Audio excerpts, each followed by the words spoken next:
The sparkly part, not sparkly, the shiny part. Okay, so I've lost their attention for a minute, but we're coming back. We're going to vector valid functions. We're skipping to 9.7 because these go close. They're like related to parametric equations, and for whatever reason, the book throws polar in the middle, and that seems random. So, yes. Okay, cool. So, vector value functions. What does the notation look like? What do you remember about vectors and notation? Or school me on what you already know about vectors, because I'm going to write this notation down to indicate a vector. Just kidding. It's going to look like, instead of parentheses, it's like the less than sign. X of t, y of t. So this indicates a vector.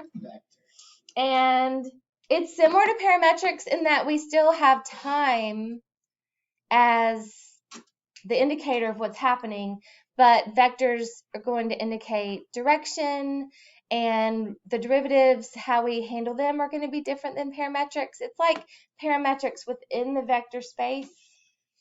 I think this will be very straightforward in the lesson, but we want to go ahead probably tonight, in addition to the packet, make some note cards of stuff that we want to like really focus on, or add them to our one pager. So I'm going to focus on the heart of the matter. The book goes through how to graph things, which you won't need to do. We will need to take derivatives and understand what that means, and find things like speed and distance and that kind of stuff. We're also going to be able to take limits. So let's start with a vector that could be, what do I want to start with? I want to start with, that's not what I want to start with. Okay, so let's start with vector r of t is equal to, written in vector form with the less than sign. The x parameter is going to be t. The y parameter is going to be the square root of t plus 1. And so we have two functions basically describing our vector. We're going to do things like find the limits. So a, here in our example, we're going to find the limits as we approach -1 for time. So time approaches -1 of r of t. So r of t is a function defined by an x direction, a y direction. And when we take a limit, when we take a derivative, when we take an integral of vectors, we're going to just do them individually. So really it's just like everything we've done before, but we do it twice. So the limit, we're going to think of it as the limit of t. So we could write it as the limit as t approaches -1 of t, which you could do without a whole lot of hard work. And then the limit as t approaches -1 of the square root of t plus 1. You could do this without writing it out, but I'm writing it out just for this first example. We could easily plug in -1. What would the first limit be? -1. -1. And then the limit for the y parameter? 0. So we have this vector which looks like it goes from 0, 0 to -1, 0. We have that direction. So what exactly? I haven't taken physics yet. What exactly is it? So that means that if we plot from here to -1, 0, we have it represents by this little tiny limit. Okay. Like so, other so points. It's an arrow. So it's like a direction, yes. Okay. So what else can we do? Let's talk about domain here. What's the domain of r of t? Domain r of t. And so for domain, since t is included in both, we have to think about both for domain. What will the domain be? T is? It can't be less than -1. So t is great, but it can be -1. We just showed that Negative 1 has a thing, so t Greater than or equal to. is greater than or equal to negative 1. So there we go.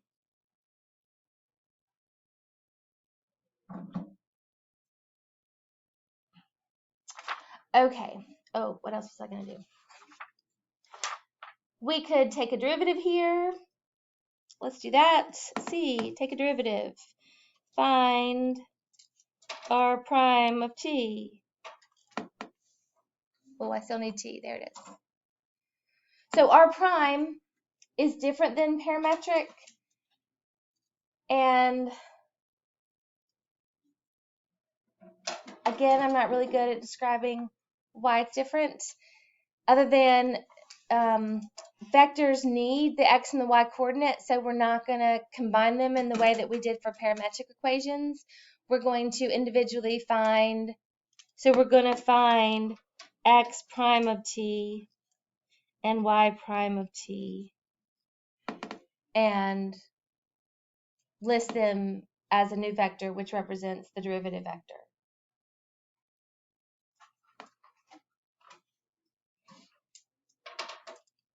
So what do we get?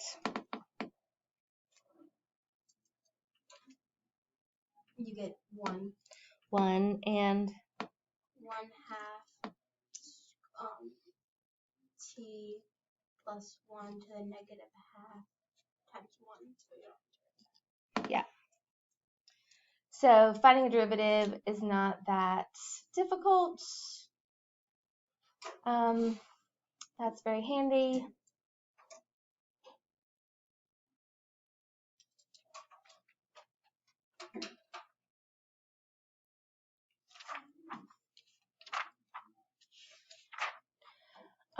What else am I doing? Oh yeah, so this r prime of t also represents what we would think it would represent, which represents velocity. So this is the velocity vector because we took derivatives, right? So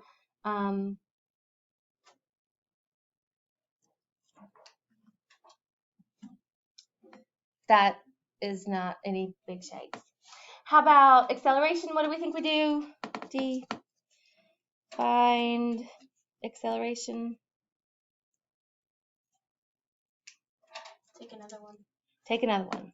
So that's simply x double prime of t, y double prime of t, which we already have derivatives, so that's not a difficult thing to do. So how do we do that? What do we get? This will be r double prime of t equals a of t. Remember, we want to keep writing out things like this because then we've made the connection. Bless you. Otherwise, changing from r to a is a leap. But if you state that you know that that's not a leap, that these are equal, the second derivative is acceleration, then you're not just changing letters arbitrarily, and so someone will give you credit. The derivative of 1 is 0. The derivative here is negative 1/4. And then t plus 1 to the negative 3/2 times 1. That's not bad. And then what did y'all do with vectors in physics? Describe for me for finding the length of the vector. I don't know how you described it in physics.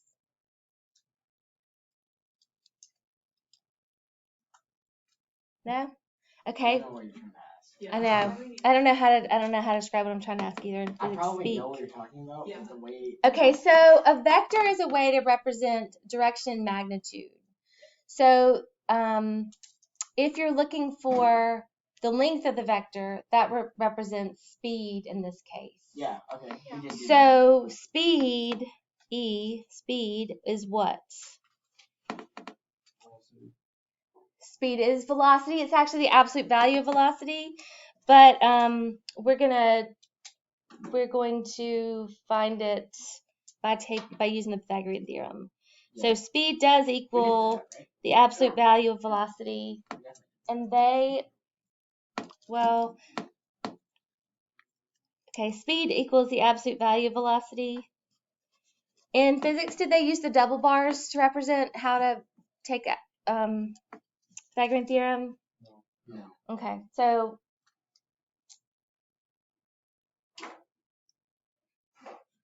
this is going to be related to like finding arc length. How do we find arc length in the last section with parameters? Because it's related. So the derivative. So this is going to, and that's the integral. In this case, speed is related, but it's not exactly the same. So it's going to be x, the derivative of x. How do I write this in parentheses? Wait, Well, we I have too many. velocities. Why don't you just take x? Because this is, so here's what we got. We've got some point here. Let's call it 1, 3.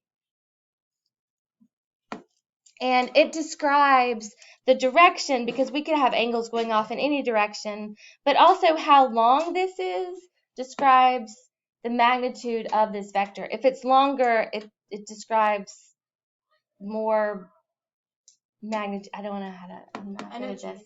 So finding the Pythagorean theorem related to it is going to tell us about how fast it goes, because we can find the length of this.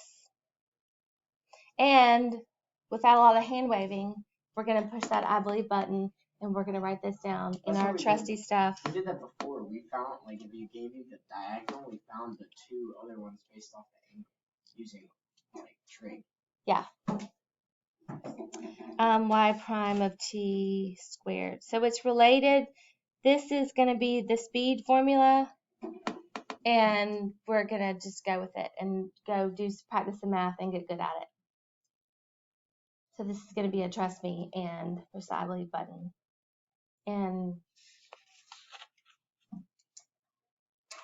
go from there. I have an FRQ that we're going to work on today too. Okay, here's an example. Let's go through another example. Oh, we didn't actually do this one. For a lot of these, this is going to be calculator stuff. Either write it out and see it in multiple choice, or a calculator friendly problem, because when we have a derivative and we have to square and add it to another derivative squared, and these could be other functions, we may not be able to take the square root of this nicely, right? So we would have to maybe use a calculator for this kind of problem. Okay, so what do we have? Yes? Okay, so we want to represent these different things. And I'm going to leave this paper up so I can follow it. And I think I need a new piece of paper so that I can write this new problem out from beginning to end. This new problem says we're finding velocity and acceleration along a plane curve, like plane, like flat. Find the velocity vector, speed, and acceleration vector for the particle that moves along the plane curve.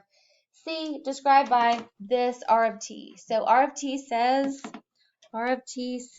we have vectors, so we're looking for this.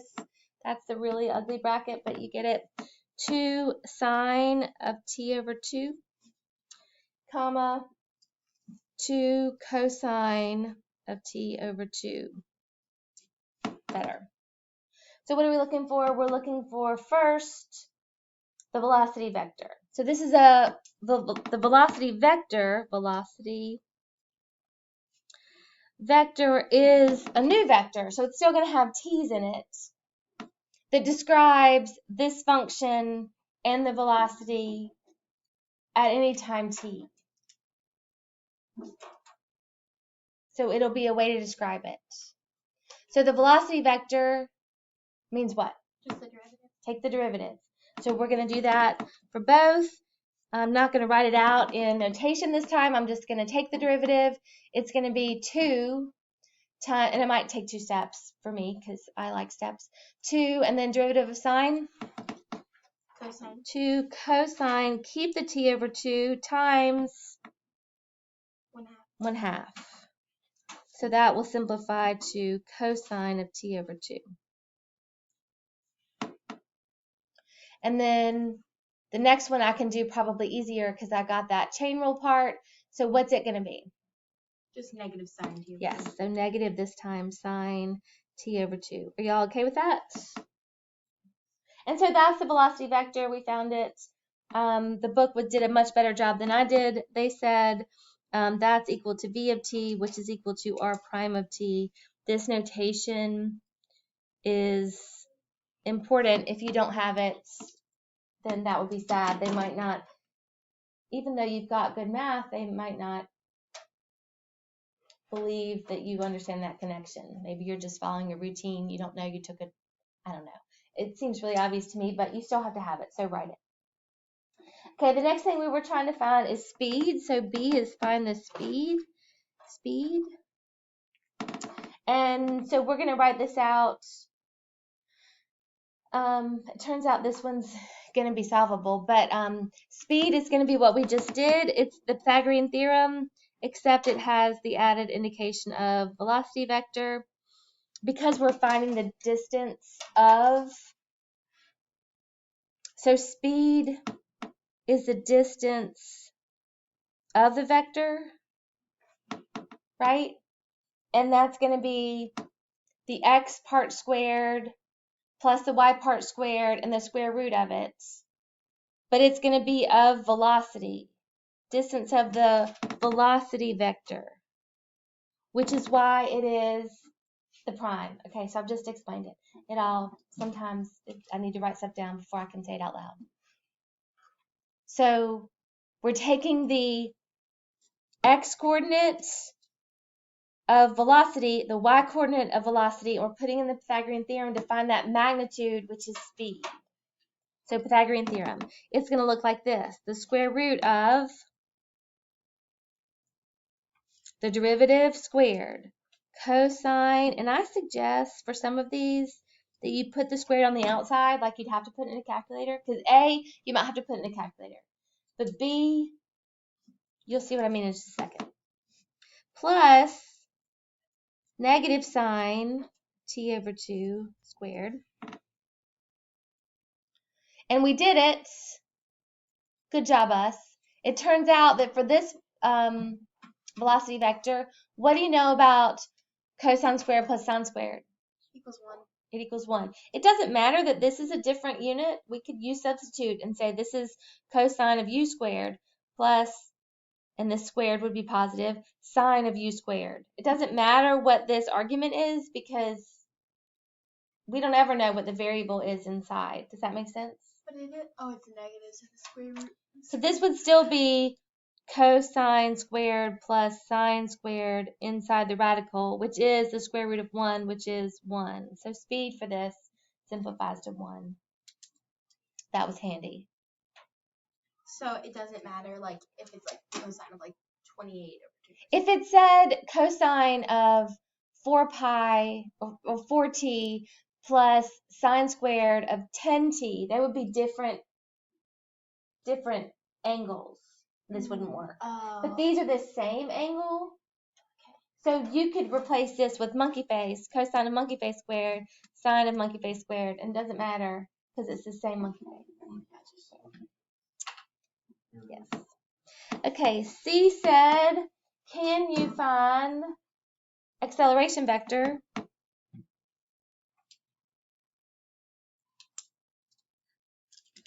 This is why I need an erasable pen. Acceleration vector, and so that is simply a of t equals r double prime of t. Let's get in the habit of writing that again. And so that's not bad. That's take the second derivative, so that's going to be a half. Negative 1/2 sine of t over 2, comma, negative 1/2 cosine of t over 2.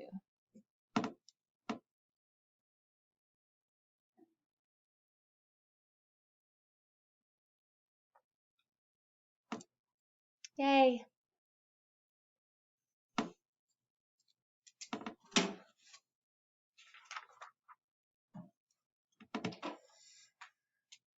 Okay, so what else can we do? We can find integrals of things. It works the same way. So we're just doing stuff so you feel comfortable with it. Let's say that we have, this example has a lot of words to it. Let me read them and then I'll write them down. A particle moves in the plane with a velocity vector of 2, 4. Velocity vector of 2, 4. When t equals 0, the particle is at the point 2, 1. Find the position of the particle when t equals 2 and the total distance traveled on the interval from 0 to 2. So particle moves with a velocity of, example, no idea, A. Particle. Yes. Yes. Moves.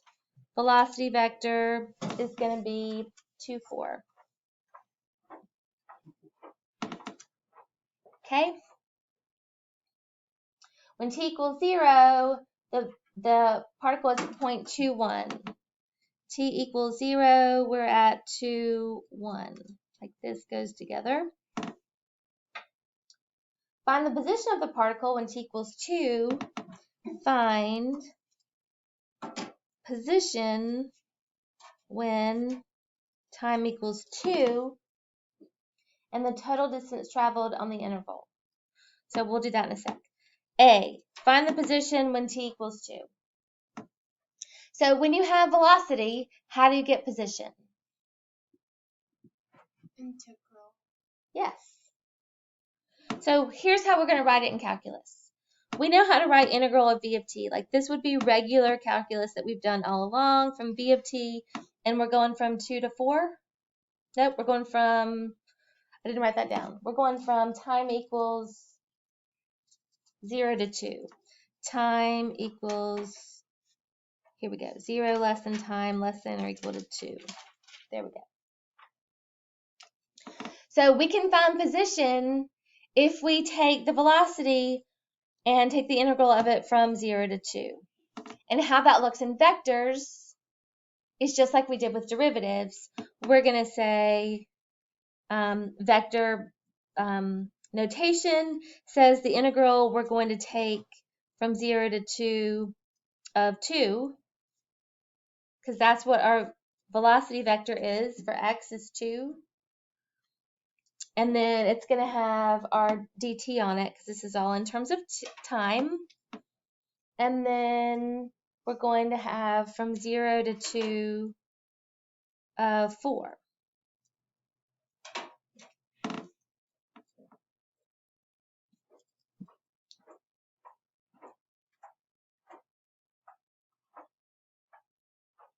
So how do we do that?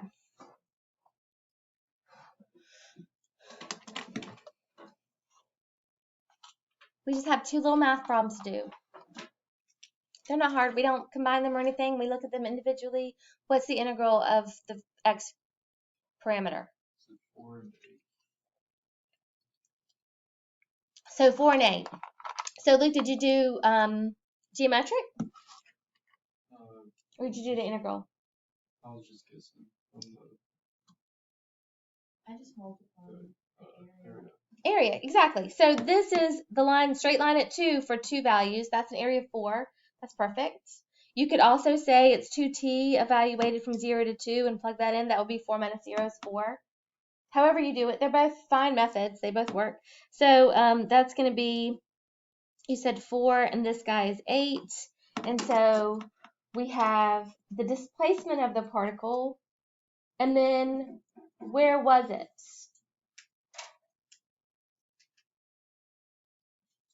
So here's what I mean. This is how far it moved, or displaced in that time interval.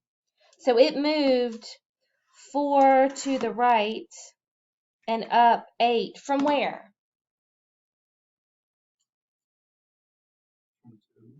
Yeah, from this point. At time equals 0, it was here. And this is where it moved. Does that make sense? So it was at the point 2, 1, and it's moved from there. It moved 2 plus 4, because this is positive 4. It was at 2, it moved 4, and then it was at 8. No, it was at 1. Sorry. It was at 1, and it moved 8. And so Now we're at 6, 9, the point. So this is the movement that it had. And so this is the position.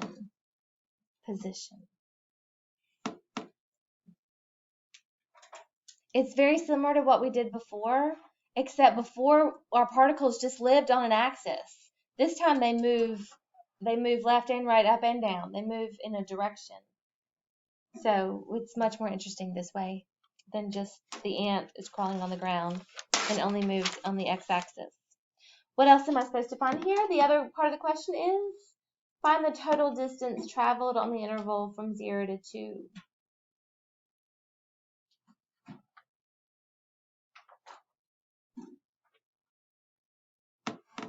So what did I say about speed before? We use Pythagorean. We used the Pythagorean Theorem.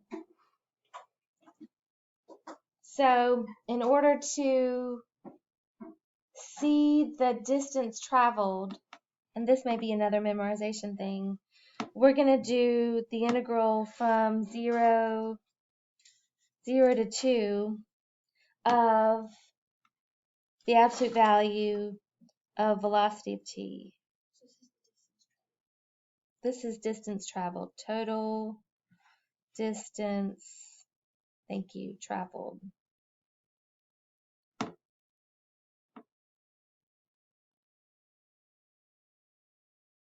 So we have to think of this as not a velocity vector, but actual speed, which is the Pythagorean Theorem. Okay, that's why I only write the short version of it, because I can't spell it. Okay, so that means we're going to do the integral from 0 to 2 of the square root of, back up here to velocity, it's going to be this is the prime, because it's velocity, so it's going to be 2 squared plus 4 squared. And then it's in terms of time, so dt there, that becomes the integral from 0 to 2 of the square root of 4 plus 16 is 20. That's harder to do with area, so how do we integrate square root of 20? We'll use USL. No, it's just a number, right? Oh. It's just a number, it's just a scalar multiple, so we're going to throw a t on there and go square root of 20t evaluated from 0 to 2. So it'll be 2 square root of 20. 2 square root of 20, or take out a 2, 4 square root of 5 in whatever units it is. So this one's going to take some memorizing. The others are pretty straightforward, I feel like.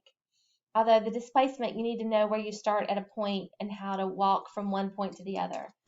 It's kind of like you're walking in a city where you have to walk X direction and Y direction to get there, like city blocks. Yeah. You can't fly. Because you can't go through the building. It's called taxi cab geometry. Taxi cab geometry. Yeah, as opposed to Euclidean geometry. I thought it was Okay. Manhattan. What? I thought it was Manhattan. What was? The taxi cab where you have to go through on the blocks. Yeah, in Manhattan you do. I took a class and they non-Euclidean geometry. Part of it was taxi cab geometry. Yeah, but you have directions. Some streets are one way, so that's a whole thing. I went down my first backwards one-way street when I did that when I was visiting Chapel Hill the first time. Yeah, and then my dorm ended up right there. Nothing. I realized it, and Did somebody start coming up behind you? Just like behind me, they'd be No. coming At her. coming at me. One-way street, and she was Yeah. going the wrong way. I thought you meant like You you know were what's trying to funny? go the other way. No. Yeah, we Yeah. actually almost went down a one-way street in Chapel Hill. It's funny. There must be a lot of them. I can really only think of one. So Yeah, we were You trying. went Downtown Raleigh. yeah, downtown That's Raleigh. so- You're like, I want to go here, but I can't because I You have can't to turn. go like around the whole block. Okay, and then we took what we just learned with vectors, and we worked on this FRQ from last year that has to do with vectors, derivatives, speed, distance, taking integrals. So we'll go over that we'll go over that. Come to me and have questions. Some of this we're going to go over together on Friday, but some of it you and I might need to do together. Okay, bye.